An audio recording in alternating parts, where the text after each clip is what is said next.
Bueno, Comenzamos el estudio de esta bella biografía donde nos habíamos quedado acerca de la biografía de Silvia Castro de HPV. El último fue la Navidad, una sorpresa que se llevaron. Capítulo 8, una triste partida. Llegó la primavera y como la salud de Andreyevna no había mejorado, todas, todos la acompañaron a Odessa, salvo su marido, el esposo, Pedro, que no podía abandonar su trabajo, soldado. Al escribir la historia de la madre de HPV, Catherine Nekrasova entrevistó al doctor Benzinger y Vera e informó, otro hermano. A pesar de todo el cuidado y los esfuerzos del entonces renombrado doctor Geno en Odessa, ella empeoró según pasaban los días, en particular por las sangrías en las que creía firmemente la medicina de ese momento. Un procedimiento que le sacaban sangre para mejorar totalmente antinatural, pero bueno, eso después se evolucionó. Ya estaba débil ella, claro, le sacaban la sangre, anemia, ella se debilitó aún más y la acercaron a la tumba. Dijo. Ella temía que sus padres no llegaran a tiempo y comenzó a escribir una carta de despedida. Agradecía a sus padres cálidamente por todo e imploraba a su madre no olvidar a sus hijos, sus nietos. Acá 57.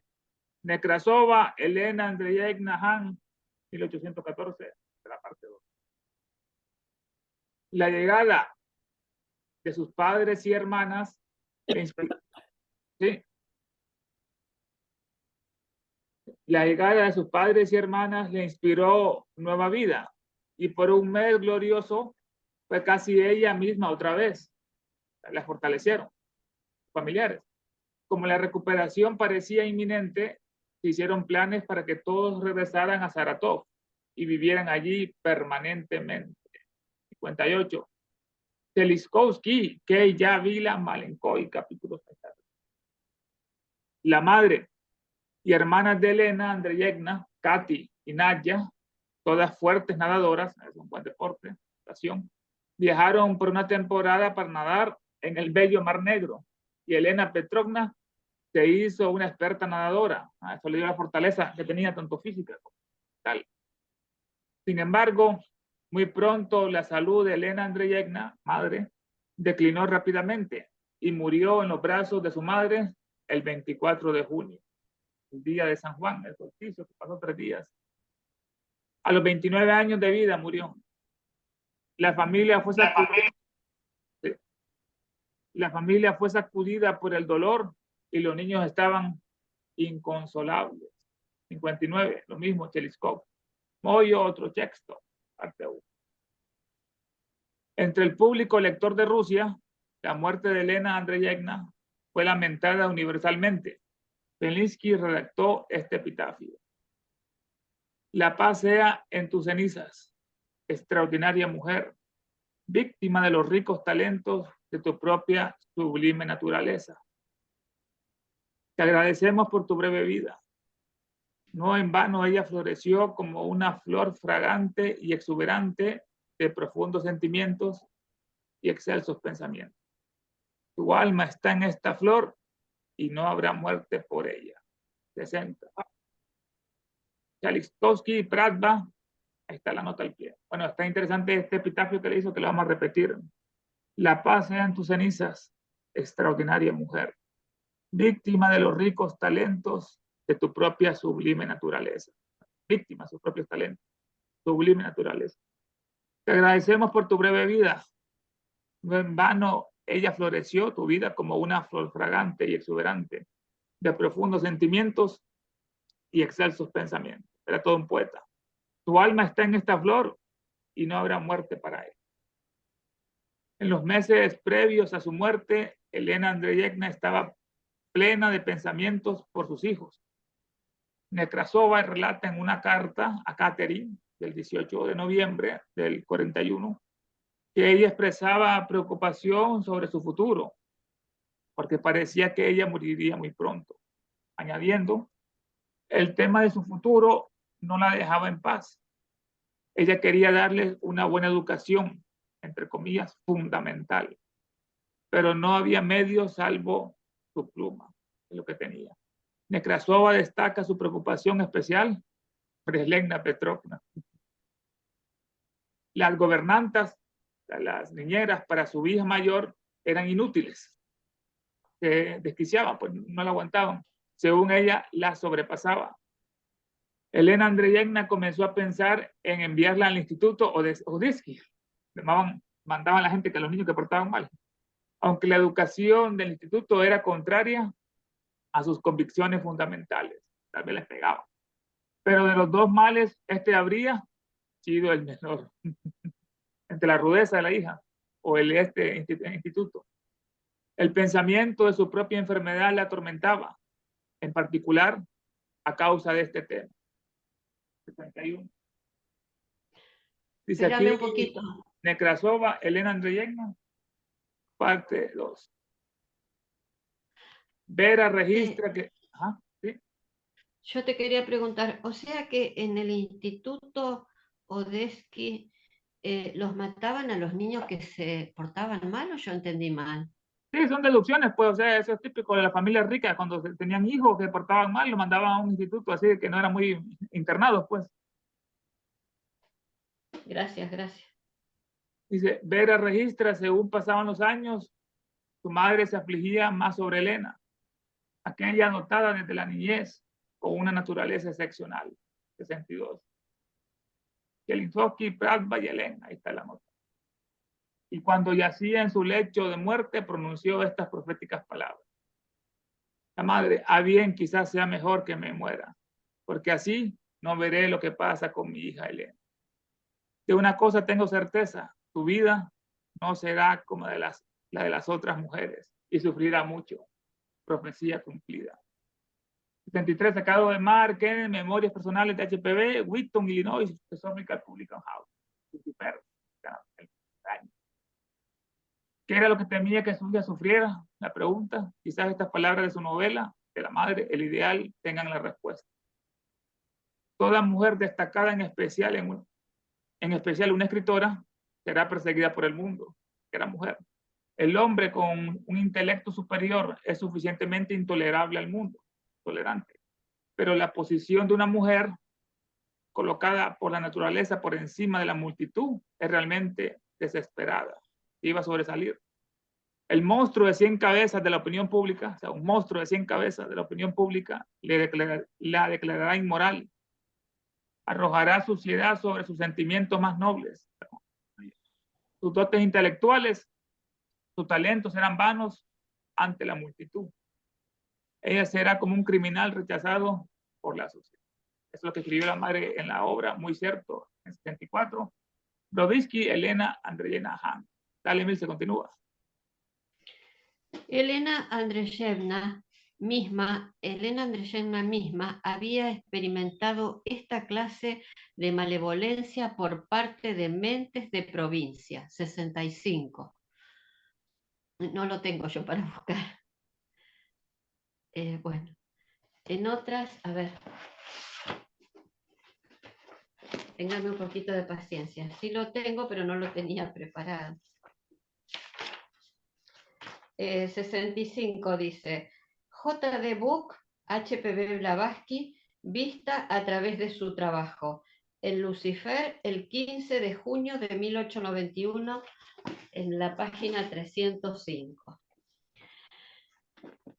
En otra de sus novelas, El juicio del mundo, la heroína, en su testamento de muerte, declara que los miembros de este espantoso tribunal son todos personas cobardes.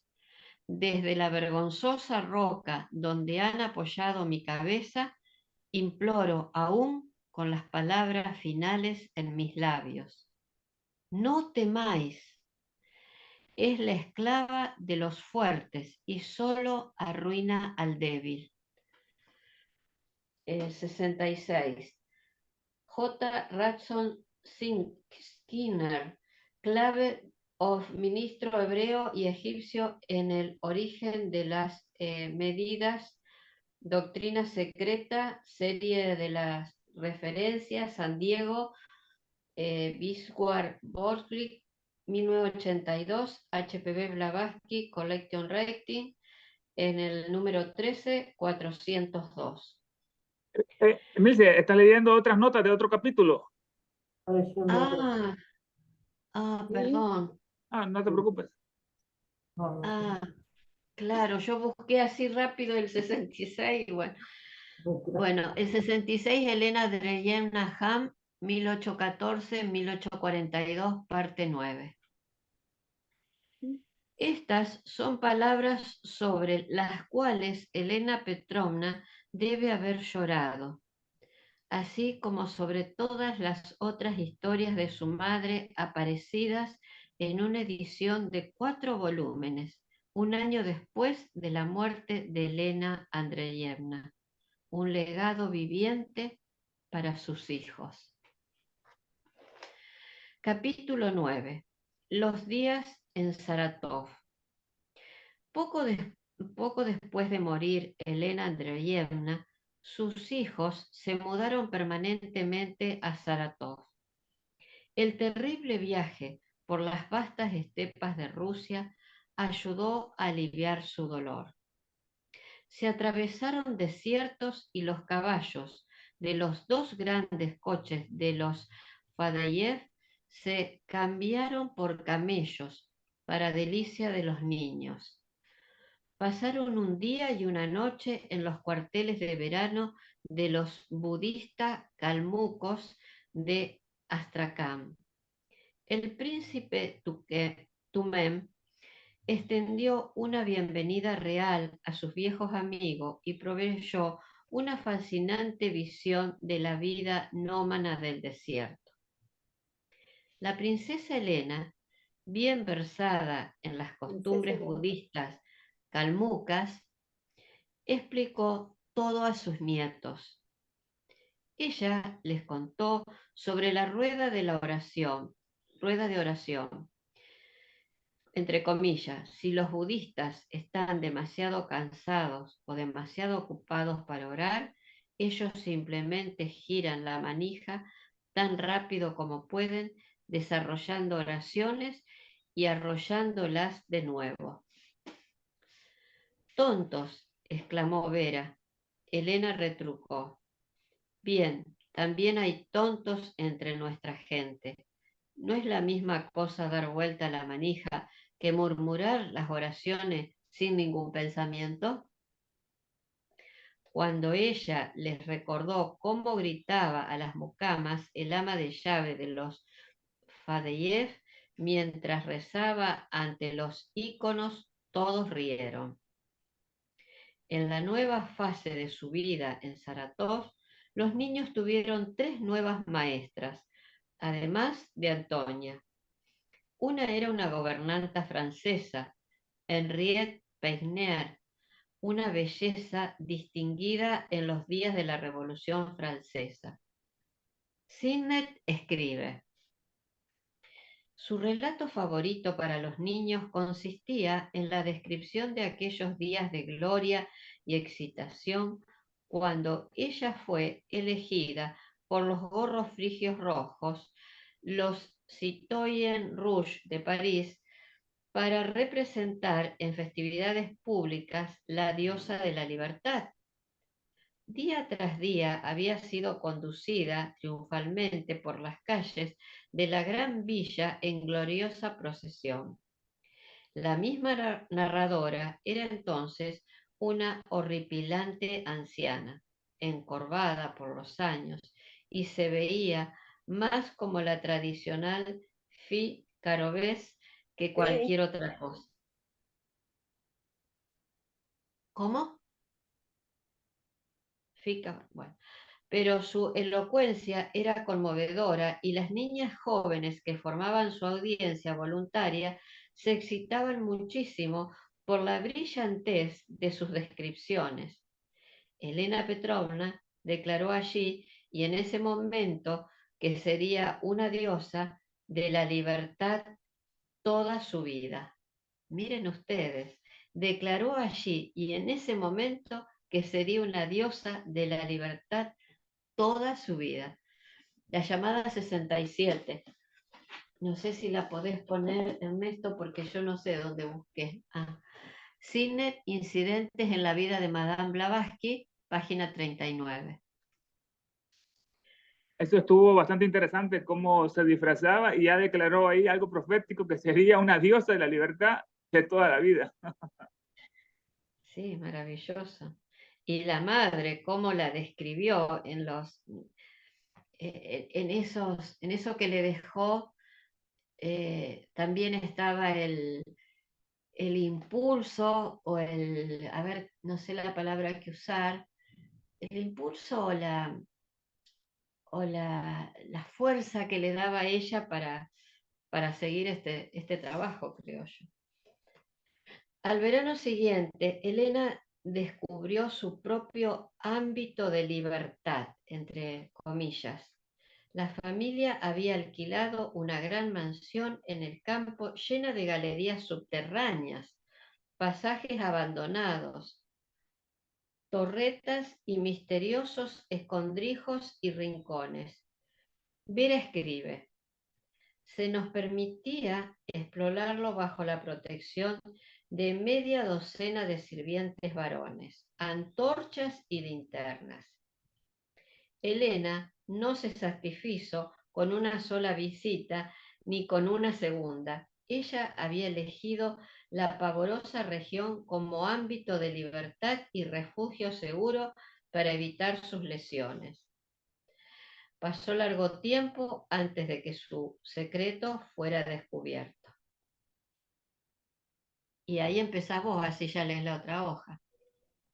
Ella habría erigido por sí sola una torre de sillas y mesas rotas en un rincón bajo la barra de hierro de una ventana, hasta el cielo raso de la cúpula, y allí se escondía durante horas, leyendo un libro conocido como La sabiduría de Salomón, la clave masónica, en el que se enseñaba toda clase de leyendas.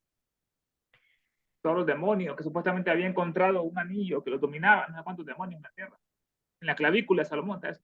Como en los cuentos de hadas. Había entre las numerosas sirvientas de la familia Padeyet una vieja mujer, una haya inferior, famosa por relatarlos. Mientras todos los niños olvidamos los relatos fácilmente luego de escucharlos, Elena jamás olvidó las historias, los cuentos de hayas, o consistió en reconocerlas como ficciones. Tomó en serio todos los problemas de los héroes y sostenía que todas las maravillosas aventuras eran bastante naturales. 68. Cine, incidente en la vida de Madame Tchaikovsky, Calvila, Malenko. Bueno, ya estaba comprendiendo todos esos mitos de la mitología popular rusa, ¿no? Que los buscaban la verdad que estaba escondida en los héroes. Elena, sin embargo, no solo se sumergió en las historias escuchadas o leídas, sino que relató las suyas propias. Vera señala lo siguiente: a una distancia alrededor de 10 verstas, aproximadamente 7 millas, de la villa del gobernador había un campo, una faja larga de tierra. Evidentemente, en algún tiempo, el fondo de un mar o un gran lago era, porque su suelo tenía reliquias petrificadas de peces, conchillas y dientes de algunos, para nosotros, desconocidos monstruos. Que ha sido esto, como en el desierto de California que encontraron fósiles de tortuga. La mayoría de estas reliquias estaban quebradas y mezcladas con el tiempo, pero a menudo se podía encontrar piedras enteras de varios tamaños sobre las cuales había figuras impresas de peces, plantas, animales de clase no totalmente extintas, sino que probaban su innegable origen antidiluviano. Eran monstruos antidiluvianos gigantes. Los fósiles, las maravillosas y sensacionales historias que nosotros, niños y escolares, dice Vera, oímos de Elena durante esa época eran innumerables. Era la cuentista ella. Recuerdo muy bien cuando extendía sobre la tierra con su barbilla reclinada en las palmas de sus manos y sus dos codos enterrados en la arena suave, ella solía soñar despierta y decirnos sus visiones, evidentemente claras, vividas como vida palpable para ella, como que era psicometra también, estaba la intuición para ver todos esos retratos que están plasmados en la casa. las amorosas descripciones que nos ofrecía de la vida submarina de todos esos seres, los restos mezclados que ahora se extendían a nuestro alrededor. Cuán vívidamente ella describía sus luchas pasadas y batallas, asegurándonos que lo veía todo, y cuán pequeña se le veía sobre la arena con su dedo dibujando las fantásticas formas de los monstruos marinos, hacía mucho tiempo desaparecidos, hasta que nos hacía visualizar los colores de la fauna y la flora de aquellas regiones muertas. Entonces, como son los niños cuando cuentan, que logran ver todo, la imagen vívida del otro amigo que está relatando la historia. Esto igual, Cine, Incidentes de la Vida, Madame, página 37. Elena hablaba de reencarnación ya en aquellos primeros días, la traía de otras vidas anteriores. Unos dicen que, bueno, ella tenía un estudiante que la pasábamos preguntando quién no había sido ella en otra vida. Entonces dice que en una ocasión están ahí y ella, cuando le preguntó ella le dio una foto del conde de Cagliostro y no le dijo más. Dice, Elena hablaba de reencarnación ya en aquellos primeros días. Se deleitaba reuniendo alrededor de ella un grupo de los más jóvenes de nosotros. Estaba reclutando durante el crepúsculo. Y luego conducirnos al grande y oscuro museo de la casa de su abuela, para dejarnos mudos allí con sus misteriosas historias. También decía que había sido para Celso, dicen unos, en otra vida. Cada uno de los animales embalsamados del museo, todavía embalsamado, le había confiado a su vez alguna cosa, el animal. Había divulgado para ella la historia de su vida en encarnaciones o existencias previas. Tenía un museo, pues, y cada quien le contaba su historia. Donde había ella oído de la reencarnación, o pudo haber aprendido nada sobre los misterios supersticiosos de la metempsicosis. Estos son, previamente a los animales no tienen reencarnación, tienen metempsicosis, que viajan en su alma, su mente. Solo cuando llega al ser humano es cuando ya hay reencarnación y no metempsicosis, como lo decían algunos que criticaban a Pitágoras. Bueno, ¿dónde aprendió ella estas palabras de metempsicosis y reencarnación? En una familia cristiana. Bueno, tenía budistas, calmulcos. Ella tenía su animal favorito, una foca gigante embalsamada, y amaba su piel plateada, blanca y suave. Nos repetía sus aventuras tal como ella misma le había contado, la foca, con un estilo tan colorido y elocuente que hasta los adultos encontraban interesantes sin quererlo sus narraciones. 70. ¿Cuál cine Incidentes de la Vida, Madame? Entre la audiencia de Elena se encontraban algunos de los niños de los siervos. La servidumbre existía en Rusia hasta 1861. Se prohibió un año y medio antes que Lincoln liberaba a los esclavos. O sea que se adelantaron los rusos en esta etapa del feudalismo, esclavismo. Aquí hay una cruz.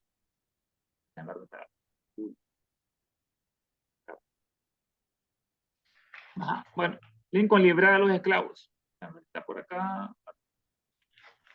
Dice, los siervos en la casa de Fadeyet, materna, sin embargo, eran más bien como miembros de la familia que inferiores serviles. Y la princesa Elena, o sea, su abuela, no toleraba que se abusaran de ellos en forma alguna. Tenían sentimientos nobles. Como Elena Petrovna, su nieta, descubrió amargamente un día. Años más tarde, HPV contó la historia al coronel Henry Steele Olcott, presidente de la Sociedad Teosófica, quien escribió en su obra Hojas de un viejo diario, que en español fue la historia de la Sociedad Teosófica. Dale, Emilce. En una ocasión, en un arrebato contra su haya, una vieja sierva que había sido incorporada a la familia, ella le dio una cachetada en el rostro. Esto llegó a conocimiento de su abuela, y la niña fue amonestada y confesó su falta. La abuela tocó la campana para llamar a todos los sirvientes de la casa, de los que había muchos, y cuando todos estaban reunidos le indicó a su nieta que no había actuado como una dama con una sierva que no se atrevía a defenderse, y le ordenó pedirle disculpas y besar su mano como signo de sinceridad. Primero, la niña, roja de vergüenza, se rebeló, pero la anciana dama le dijo que si no obedecía instantáneamente, la enviaría fuera de la casa en desgracia. Ella añadió que ninguna noble dama se negaría a enmendar una falla con un siervo, especialmente uno que había servido de por vida fielmente y había ganado la confianza y amor de sus superiores. Uy, pero esto realmente nació en, en una cuna, ¿no? Porque qué importante esa enseñanza. Naturalmente generosa y bondadosa hacia la gente de clases inferiores, la impetuosa niña estalló en llanto. Se arrodilló ante la vieja Aya y besó su mano pidiendo perdón. Es innecesario señalar que desde aquel momento fue adorada por los servidores de la familia. Ella me dijo que esa lección había sido invalorable para ella. Qué maravilloso. Y que le había enseñado el principio de justicia hacia aquellos en un rango social que los hacía incapaces de defenderse y hacer justicia. Olcott, en hojas de un viejo diario, en la tercera edición, revisada en la página, en el capítulo 3, debe ser 9-10. El volátil. ¿Qué te iba a decir? No, qué interesante cómo estas lecciones de su vida infantil después ya se convirtió en una fiel heroína de todas estas personas que son más débiles e incapaces de defenderse o los que se cometen a la mayor injusticia, o sea, a los pobres. Sí, sí, a mí realmente también mientras lo iba leyendo, la verdad me emocionó. El volátil temperamento de Elena llameaba por momentos aún cuando era adulta. Olcott una vez apeló a sus maestros majátmicos sobre este tema. Me pregunto por qué no se ejerce sobre su ardiente temperamento, escuchen esto, un control permanente, y por qué ella no es permanentemente modificada como la sabia autocentrada, que sabía ser en ciertas ocasiones. La respuesta fue maldición, tal maldición la llevaría inevitablemente a la muerte por apoplejía. El cuerpo fue vitalizado por un fogoso, impetuoso espíritu que desde la niñez no da descanso, si no se permitía salida a la excesiva energía corporal. El resultado sería fatal. Y Olcott continúa. Se me indicó que investigara la historia de su heráldica, los Dolgorukos rusos, para comprenderlo. Así lo hice y encontré que esta familia guerrera y principesca, retrocediendo hasta Rurik, siempre se había distinguido por el extremo coraje, una osadía riesgosa en cada emergencia, un amor apasionado de independencia personal y una falta de temor ante las consecuencias de sus deseos. Ahí Capítulo. lo que oigo, estaba así con dudas acerca de Elena porque la miraba, que a veces era muy meditativa, era muy pacífica, pero otras veces tenía sus grandes arrebatos. Dice ahí arriba de que él envió por eso una carta a los más almas preguntándole por qué ella no era, o sea, como se supone deben ser todos los yogis, todos los iluminados. Y ellos le dieron una respuesta acerca de la herencia genética de Elena. Es muy interesante lo que le dicen, que es una maldición que la llevaría inevitablemente a la muerte. Su cuerpo fue vitalizado por un fogoso e impetuoso espíritu, que fue el espíritu de su familia, de sus ancestros, que de la niñez no da descanso. Si no se permitiera salida a la excesiva energía corporal, el resultado hubiera sido fatal. Y por último, entonces, los maestros le indicaron esto sobre quienes fundaron Rusia, Moscú, fueron los ancestros de Elena, los Dolgoroki, y especialmente se hacía énfasis en uno, en Rurik, el codicioso, le decían.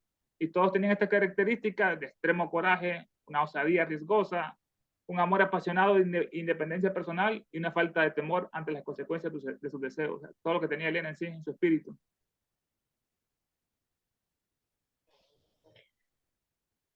Capítulo 10.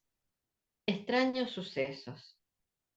Para Elena, toda la naturaleza parecía animada con una misteriosa vida propia. Relata Vera.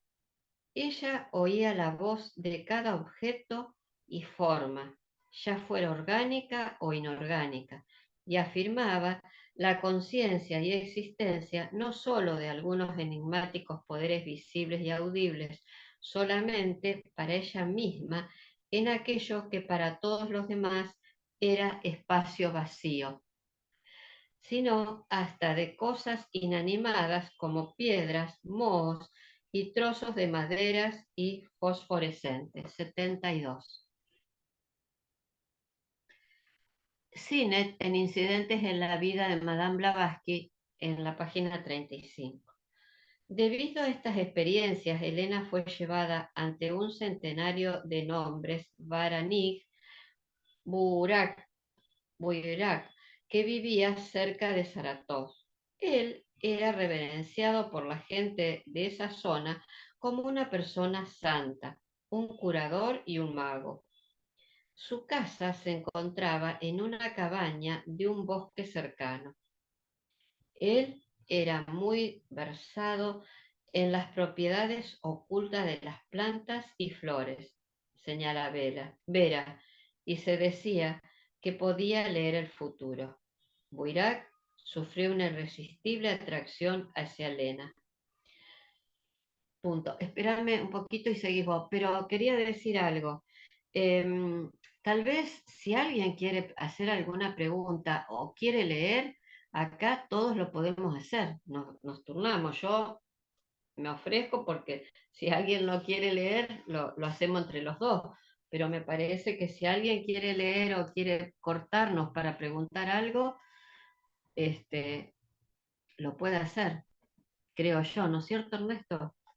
Claro que sí, aquí hay libertad de expresión y pensamiento. Bueno, lee vos, Vera, continúa si seguís la otra. Aquí lo interesante en ese párrafo es que ya ella estaba desarrollando su naturaleza sensitiva, que podía comunicarse con todo lo que es visible y todo lo que es invisible. Dice que ya escuchaba tal vez los elementales de las plantas o de las piedras, etcétera. Y por eso que la llevaron donde este hombre que tenía fama de ser curador, tanto mago y hasta poder leer el futuro. Dice, Vera continúa el relato, hermana. Ella visitaba al extraño hombre siempre que podía. Que quedó fascinado. Una vez allí presentaba preguntas y escuchaba con apasionada atención las respuestas del anciano y las explicaciones de cómo comprender el lenguaje de las abejas, aves y animales. Interesante.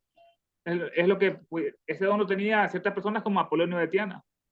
Estaba dando un gran discurso en una parte de una isla y de repente escuchó que unas palomas estaban invitando a otras porque un hombre había botado un saco, creo que de arroz.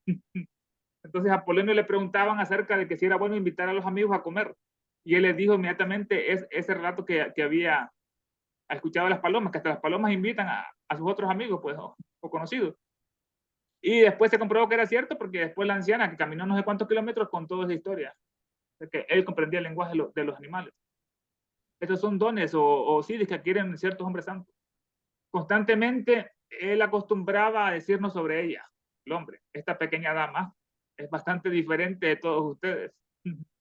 Hay grandes sucesos que la esperan en el futuro, la profecía cumplida. Siento pena al pensar que no viviré para ver mis predicciones verificadas, pero todas ellas sucederán. Acabo de cine, Incidentes de la Vida. Está interesante ese libro, Incidentes. Todo esto se cumplió. Esto pues, se parece mucho al Buda. Cuando nació Gautama, todos los horóscopos decían que iba a ser un hombre santo y no iba a ser un guerrero, un rey, como quería su padre Sudoana. Entonces, cuando el rey le preguntaba quién iba a ser él, todos por miedo le decían no, que iba a ser todo lo que él quería, rey conquistador. Pero de repente apareció el más místico de todos los ancianos que vivía un ermitaño en la selva y vio al niño, sus características, y dicen que comenzó a llorar. Entonces la madre de Buda como que vio una tragedia. No, dice, estas son lágrimas de un noble anciano que no va a escuchar las sabias predicciones de su hijo. Entonces le pregunta el padre, ¿será un rey? No, le dice. Cuando sea anciano como tú, puede hacer lo que quiera, pero mientras tanto será mi hijo un guerrero rey. Y le contesta a él con mucha sabiduría: oh gran rey, a veces los deseos de los hombres no son los mismos que la de los dioses. Y se fue. Dice, bueno, siento pena al pensar que no viviré para ver mis predicciones verificadas, pero todas ellas sucederán. Un sabio personaje de un carácter distinto a Boirac pareció interesarse en el bienestar de Helena. Desde sus memorias más tempranas, señala Sinet, tenía a veces visiones de un protector oculto, aquí entra el maestro, cuya importante apariencia dominaba su imaginación, dicen que era Moria, desde un periodo muy primario. Este protector era siempre el mismo. Sus características jamás cambiaron en su vida posterior. Ella le encontró como hombre viviente en Londres, en la embajada que había de Nepal, y lo conoció como si hubiese sido traída a su presencia. En la gran feria que hicieron en el Crystal Palace, los ingleses, para mostrar todos los inventos que tenían. 74 dice incidentes de la vida de Madame. También lo dice la condesa Constance Westmate, una de las discípulas de los 12 elegidos, 6 hombres, 6 mujeres. En su obra Reminiscencias de la obra de H.P. también lo dice la doctrina secreta de Wheaton, Illinois Theosophical. No hay indicios de que Helena hablara a su familia de este personaje. O sea, lo mantenía oculto porque era muy sagrado. Pero Vera, hermana, dice que como niña Helena decía lo siguiente: los hombres sabios han existido en todas las edades, ¿cierto? Y existen aún en nuestros días, ¿cierto? Dejándose conocer solamente por aquellos merecedores de conocerlos y verlos, privilegiados, y que creen en ellos en vez de reírse. La página 75 tienen incidentes de la vida de HPV. Podría ser que debiera ser, podría ser que debiera ser así, llamado protector, tu invulnerabilidad para herirse. Si han de creerse los ejemplos que siguen los relatos de Mr. Chine. El primero ocurrió en la galería de la familia que contenía los retratos de los ancestros Dulgorov. Un retrato excitó la curiosidad de Elena. Estaba cubierto por una cortina y colocado bien alto en la pared, fuera del alcance. Sus familiares se negaron a decir quién era, así que Elena se filtró en la habitación cuando no había nadie por allí. Dice Sinet. Ella arrimó la mesa a la pared y colocó otra mesa encima y una silla arriba de todo. Luego procedió a trepar por este inestable edificio, una escalera. Apenas pudo alcanzar el retrato, inclinándose como con una mano contra la palporosa pared, tomó con la otra la cortina e intentó correrla. El efecto sobre ella de la vista del retrato fue sorprendente y el movimiento descolocó la frágil plataforma. Pero ella no se sabe qué ocurrió exactamente. Perdió la conciencia desde el momento en que tambaleaba y comenzó a caer. Y cuando recobró sus sentidos, estaba yaciendo sobre el piso sin ninguna herida. Las mesas y sillas estaban otra vez en sus lugares usuales. La cortina había sido corrida una vez más. Ella podría haber soñado todo el incidente si no fuera por el hecho de que su pequeña mano permanecía impresa en el polvo de la pared alrededor del retrato. Se quedó la huella, la prueba. Tiene incidentes también de Madame. En otra ocasión, según Sinet registra, la vida de Helena fue salvada bajo circunstancias igualmente extrañas. Un caballo corcoveo, cuando ella lo montaba, ella cayó con su pie enganchado en el estribo. Este es bien famosa esta parte. Antes de que el caballo se detuviera, ella debería cree haberse matado, pero un extraño poder que sintió a su alrededor pareció sostenerla desafiando la gravedad. Y maestro. Tiene comenta en sus incidentes de la vida de Madame. Si las anécdotas de esta sorprendente categoría fueron pocas y lejanas en la vida de Madame, yo las suprimiría al editar sus memorias. Pero como se verá más tarde, ellas forman el hilo conductor de los relatos que afirma cada persona que tiene algo que decir de ella. Con respecto a los extraños sucesos registrados en este capítulo, HPV aparentemente no estaba satisfecha de ser simplemente el foco visible de tales manifestaciones, sino que deseaba comprenderlas, así como a sus poderes psíquicos. Había libros disponibles que ella pudiera estudiar sobre estos temas. En una carta a un amigo de juventud, el príncipe Alexander Korsakov, HPV habla de la biblioteca de su abuela, heredada de su padre. a su bisabuelo, el príncipe Pablo. Contenía cientos de libros sobre alquimia, magia y otras ciencias ocultas. Ella le encantaba leer. Yo he leído con el mayor interés antes de los 15 años. Yo he leído con mayor. Ella escribe muy pronto, ni Paracelso, ni Kinrad, ni Cornelio Agripa tendrán nada que enseñarme. 77. HPV habla, editado por Dinararasa Ayar, Madras India. Ni estos grandes no tienen nada que enseñarle, ni Paracelso, ni Kinrad, ni Cornelio Agripa. Más tarde, sin embargo, cuando viajó a Oriente, halló más luz sobre estos temas. Continúa, Misa. En este capítulo aparecen las palabras mago, mágico y oculto. El uso de ellas en los escritos de HPV requiere explicación. En su glosario teosófico bajo el título Mago, ella cita de su libro Isis sin velo. Este término, alguna vez un título de distinción y renombre, ha llegado a ser pervertido en su verdadero significado. Lo que alguna vez fue sinónimo de todo lo honorable y reverenciado de un poseedor de conocimiento y sabiduría, se ha degradado en un epíteto para designar a aquel que pretende engaños, un charlatán, en pocas palabras, o uno que ha vendido su alma al maligno, que hace mal uso de su conocimiento y lo emplea para usos inferiores y peligrosos, según la enseñanza del clero. La palabra se deriva de maj o maja, en sánscrito maja, grande, un hombre bien versado en conocimientos esotéricos.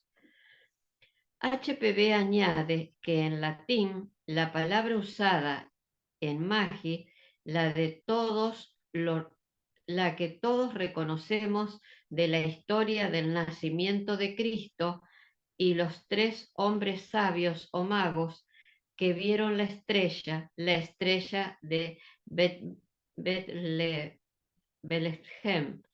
78. Esa estrella de Belén es la estrella de Belén. Betlehem. Sí, eso es. Bueno, HPV define magia blanca o magia benéfica como magia divina, sin egoísmo, amor de poder o ambición de lucro, dedicada solamente a hacer el bien al mundo en general, en particular a nuestro vecino. El mínimo intento de usar los poderes anormales para gratificación del yo hace que estos poderes sean brujerías o magia negra. Por supuesto, la magia blanca y la negra no tiene nada que ver con el color de la piel. En el artículo de HPV, Ocultismo Práctico, Lucifer, agosto de 1888, ella escribe: es el motivo y solamente el motivo lo que hace ejercicio del poder magia negra, maligna o blanca beneficiosa. Están dando unos grandes conceptos acerca de esto. La gran diferencia nos dice que es como caminar al filo de la navaja. La magia oscura y la magia blanca. Y solo por su motivo es que uno se puede dar cuenta si es benéfica o es maligna, como aquí ella lo menciona. Debe ser inegoísta, amor de poder, de ayudar, no tiene ambición de lucro. Y esto es lo contrario a la magia maligna, ¿no? Que es egoísmo, es hacer el mal, es tener portentos, tener notoriedad, etc. Sí, de arriba era la estrella de Belén. Ah, gracias. El diccionario revela que la palabra oculto se deriva de la palabra latina occultus, que significa escondido. HPV indica que el verdadero ocultismo no es lo mismo que las artes ocultas, tales como la alquimia, el mesmerismo y el cultivo de variados poderes psíquicos. El verdadero ocultismo, llamado Atmavidya en India, es definido por los orientalistas simplemente como conocimiento del alma o verdadera sabiduría, pero significa mucho más. Aquel que sigue este sendero advierte una fuerza benefactora en la naturaleza, no para sí mismo, sino para el mundo en que vive. Cuando el yo egoísta personal se reduce a cero, la unión con la identidad superior toma lugar. Entonces el brillante augoides, la identidad divina, puede vibrar en armonía consciente con ambos polos de la entidad humana, el hombre de materia purificada y el alma espiritual eternamente pura, y advierte incluso inmerso y uno con ella para siempre. No, y adviene, no advierte. Perdón, lo volví a leer de nuevo porque lo leí mal. Cuando el yo egoísta personal se reduce a cero, la unión con la identidad superior toma lugar. Entonces el brillante augoides, la identidad divina, puede vibrar en armonía consciente con ambos polos de la entidad humana, el hombre de materia purificada y el alma espiritual eternamente pura, y adviene incluido, inmerso y uno con ella para siempre. 79. Blavatsky, Glosario Teosófico, 196-198, Blavatsky en Ocultismo Práctico, Lucifer, agosto de 1888. En este párrafo muy profundo nos da lo que son términos que usaban los griegos para definir esta, es el augoides, el brillante, que sería como la mente iluminada por Buda y por Atma. Y más arriba nos da una distinción que ya la hemos estudiado en ocultismo práctico, que es ocultismo y que son las artes ocultas. Y aquí nos dice que el verdadero, la esencia de todo es el Atma Villa, de los orientales, ¿no? Como son la raza más antigua, tienen 1.000.000 de años, ellos son los que tienen esa sabiduría de Atma. Dice que, y lo traducen como conocimiento del alma o verdadera sabiduría, pero es algo mucho más profundo, ¿no? Porque el alma es una parte para Brahman, de todo lo eterno, y vienen con todos sus atributos en esta manifestación. Y ahí después da una descripción de cómo se hace esto. Hay que reducir el yo egoísta, debe reducirse esa personalidad y debe estar preparada para recibir a esa triada que ilumina como un fuego, como una antorcha. Y así nos da que al final dice que esa identidad divina puede vibrar en armonía consciente con esos dos polos. Uno, la entidad humana, el hombre que ya de materia purificada, y el alma espiritual eternamente pura se fusionan, se unen, como el triángulo con el cuadrado. Capítulo 11. Ensanchando horizontes. Los años 1845 y 1846, cuando Elena tenía 14 y 15 años respectivamente, fueron una época de penas e inquietudes para los Faddeev. Andreu fue reemplazado como gobernador de Saratov, su futuro era incierto, pasó meses en San Petersburgo buscando su reasignación. Un viejo amigo, el príncipe Vorontov, virrey del Cáucaso, vino en su rescate y lo nombró tesorero del estado recién conquistado a los turcos y que anteriormente había pertenecido a los iraníes. Más tarde él consiguió otros cargos. Para la familia, abandonar su querida Rusia para ir a esa calurosa Asia, como algunos la llamaban, era una odisea. El viaje era peligroso y requería escolta armada para el camino. Seguimos, Ernesto. Continúa, dice que acá hay una bulla ahorita. Bueno, en el Cáucaso, vos me decís cuando querías leer, ¿eh? En el Cáucaso estaban asentados 100.000 soldados rusos para proteger las fronteras y expulsar a los montañeses circasianos que asolaban las poblaciones. La 80, la llamada 80. Selikovsky, Mayo, Otrochesvok, página 1. Bueno, Ok, gracias, Milce. Bueno, había una revuelta en los Cáucasos, dicen, había 100.000 soldados rusos, querían expulsar a los circasianos.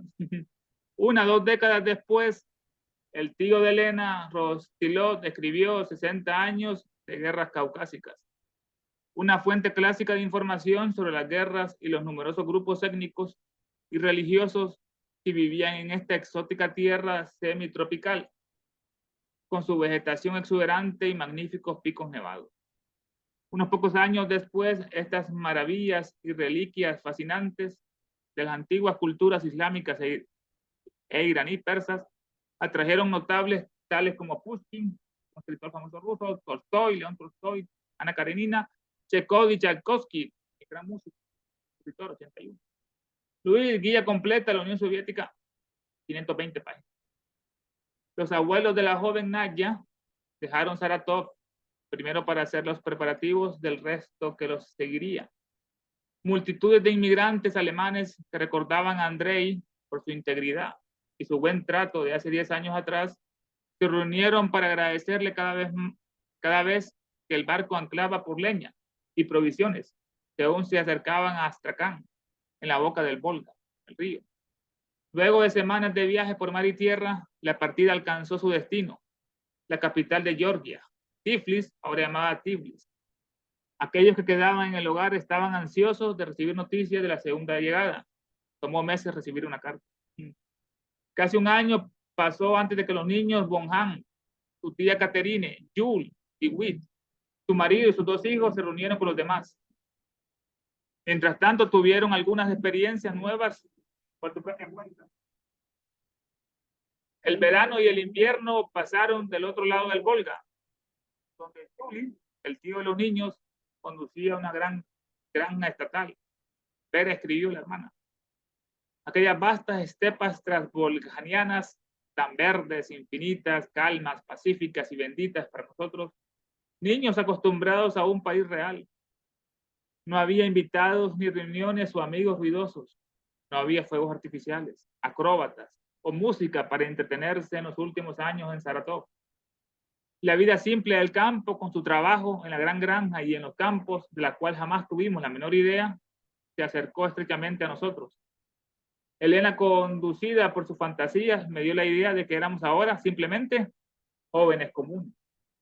Nuestro tío era un granjero común, como el granjero Gray, en la historia inglesa de ese título. Los niños fueron sobrecogidos por el simple y saludable vigor de su nueva vida. 82, más sano. Teliskowski, Moyo, Trochesco, están las partes. Cuando llegó el invierno, las 2 familias se mudaron otra vez a Saratov, no a la espaciosa... Milce, ¿puedes continuar?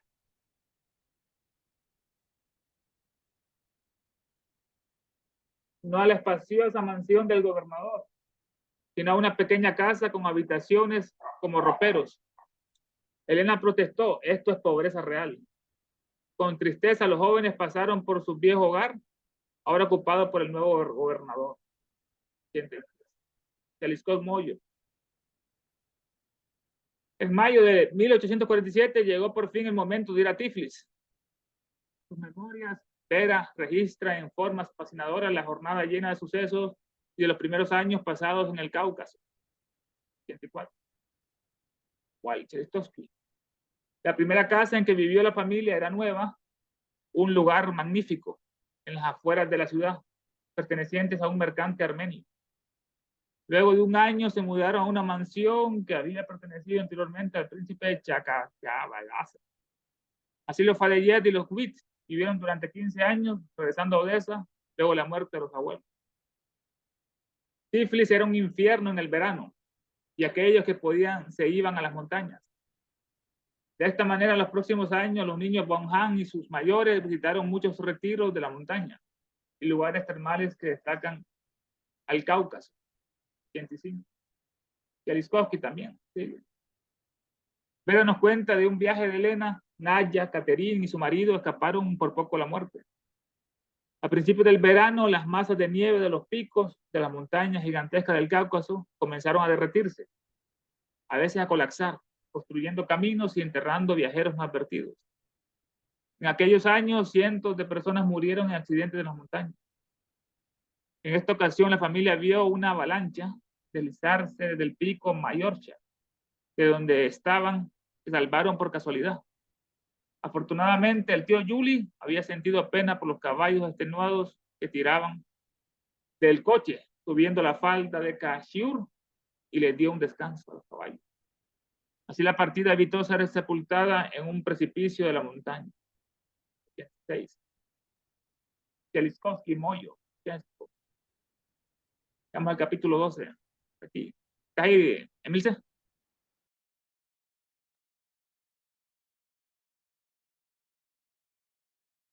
¿Está el micrófono cerrado, Emilce?